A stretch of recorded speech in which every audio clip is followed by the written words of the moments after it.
Alright, good morning mga kabakyard. For today's video po pala, bali papakita ko sa inyo kung paano ko ginawa itong aking DIY range house. Hindi ako sure kung range house ba talaga yung tawag nito, pero supposed to be ito yung itsura. Yan, sa malayo.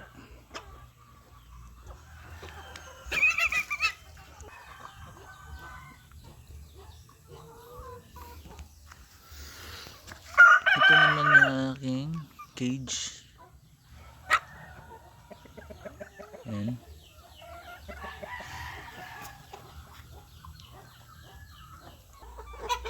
Ito yung front view. Bali yung nakalagay dito mga kabakyard is yung mga darag hens. Ito sila. Yan, mga ready to lay na pwesto sila lahat. Kinulong ko sila para ma-prepared for this coming breeding season. Yan, bali nasa 14 lahat ito. Tapos meron akong 3 rooster na darag. Ito yung front view. As you can see, kung makikita nyo, parang nanglulustay na itong mga tali. Yan.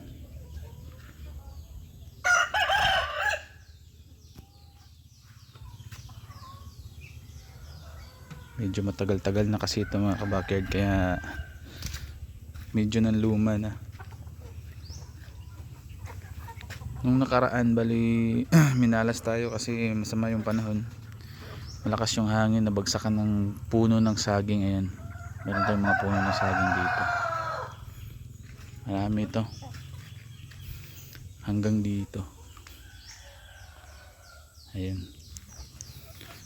So kung makikita nyo mga kabakyard, bali napakasimple lang talaga ng setup. Parang do it yourself lang talaga siya.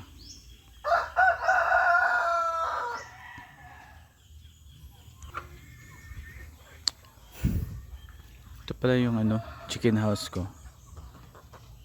Yan, parang ang dumi na kasi dyan sila namamalagi tuwing gabi. Ito naman yung side view. Yan. Bali ang video ito pala is requested po sa ating kapwa backyard farmer. Shout out ko na lang sa iyo, sir. Ilagay ko na lang yung page mo, yung channel mo sa screen mamaya. Jolo Integrated Goat Farm nga pala mga kabakyard. Pasuportahan na lang din natin yung kanyang channel. Maraming salamat. Lapitan natin. Simple lang ba? Itong net kasi na nabili ko, bali isang rolyo, 100 meter. So sa halagang 3,000, napakarami na yung magagamitan natin. Pasensya na kayo, medyo maingay yung mga alaga natin. Yan. Yung setup pala dito sa ibaba is nilagyan ko ng ganito, yung kahoy.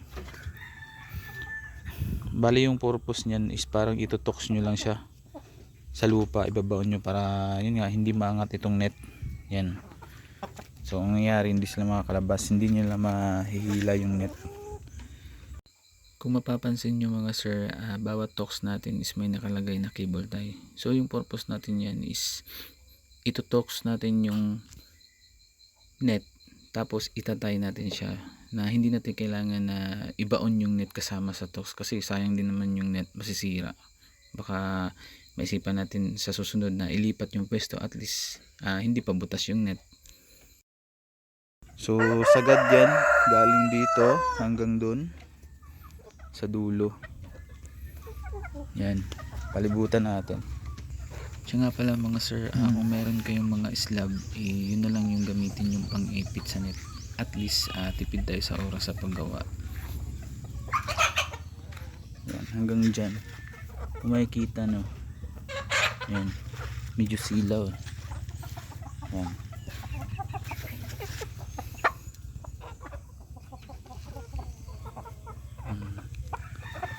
Simple lang talaga sir. Yan. Kung gusto mong gayahin ito para makatipid ka, nasa sayo na lang po yan kung gusto mong makatipid. Actually sa 100 meter bali occupied na itong lahat eh, itong buong manukan ko. Yan, nakapalibot yan lahat. Medyo matagal-tagal na rin ito sir, bali siguro nasa halos 1 taon na ito nakapalibot yan. So yung 100 meter na nabili ko, bali marami pa talagang sumobra. Bali itong lupa na ano pinalibutan ko is lupa ito ng manugang ko. Bali ginamit ko lang para at least hindi naman mabakante. Sayang din naman yung pagkakataon. So almost nasa ano ito eh, mga 200 square meter.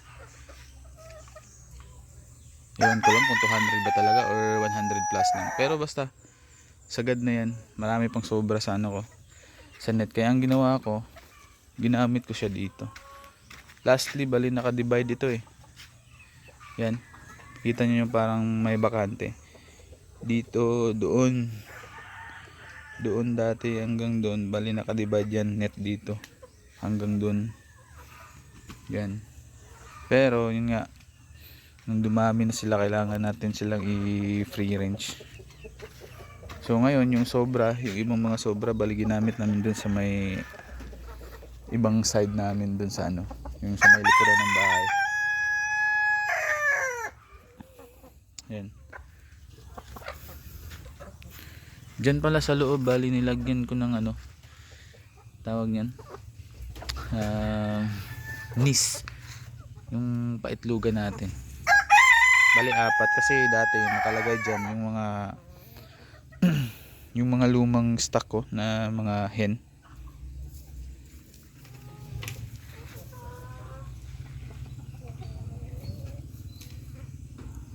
Yan. Tatali mo lang siya, sir. Diyan. Parang ganyan lang. Supposed to be parang ang setup nito is ano talaga to eh. For temporarily lang po talaga ito. Kasi sa status ko, bali kailangan ko pala talaga magparami tsaka kumita before ako mag ano, set up ng yung magagandang setup. Yan. So kung nagtataka ka sir, bakit walang pinto? So yung pintuan natin nandito lang sa gilid. Yan, makikita nyo.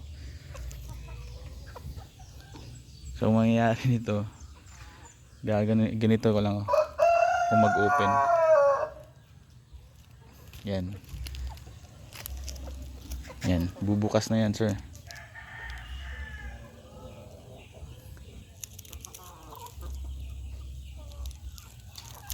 Yan.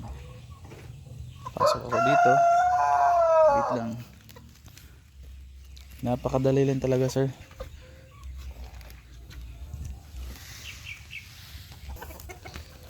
Yan.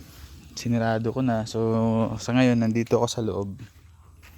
Ito yung view natin. Hanggang dyan. Dyan. Yan. Paikot. So dyan tayo pumasok sir. Yan. Mga ka-backyard, dyan tayo pumasok. Bali yan yung temporaryong pintuan natin. So yan. Yan. Meron tayong paitlugan. Pero magtaka kayo mga ka-backyard, wala nang itlog to kasi yan, kinuha ko na.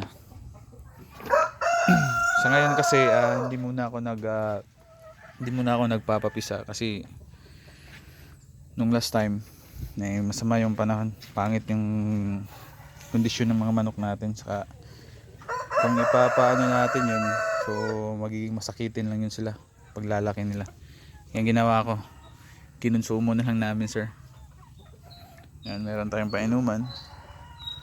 Dati meron tong nakalagay dito sa gitna na parang tawag niyan, yung parang sampahan nila. So yan.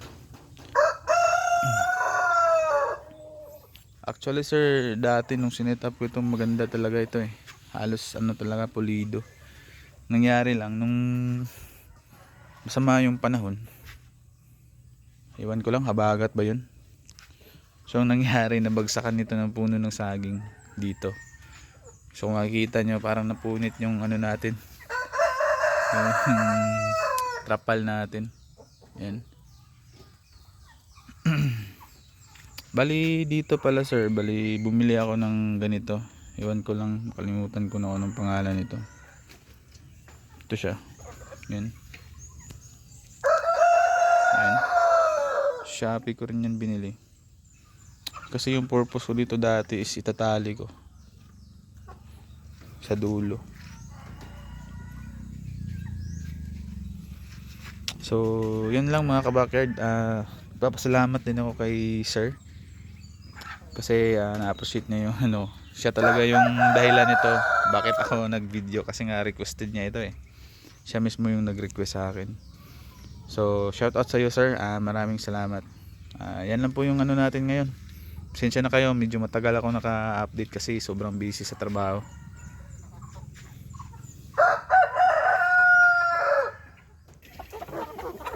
Yan. Kahit kakain lang, ang lalakas talaga ng kumain dahil sa vitamins na ginagamit ko sir. Yan, may isa pang nakalabas. Ayan.